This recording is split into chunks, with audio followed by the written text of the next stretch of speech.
ஆறுமுகானி சீரிக்க அறுபடை காத்தடிக்கும் பங்குனி உத்திர நாளில பள்ளி ரதம் துள்ளி வரும் தெக்கால பழனி மலையில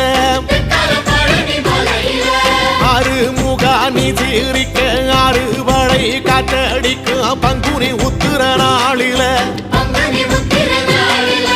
பள்ளி ரதம் துள்ளி வரும் தெக்கால பழனி மலையில ஆண்டி வடிவானவனே ஆண்டி தச பாலகனே ஏழை என்ற மனசுக்குள்ளே என்னாலும் இருப்பவனே கந்தா உன்னிடம் குறைகள் சொல்ல வேண்டும் வரங்கள் 1000 அள்ளி செல்ல வேண்டும்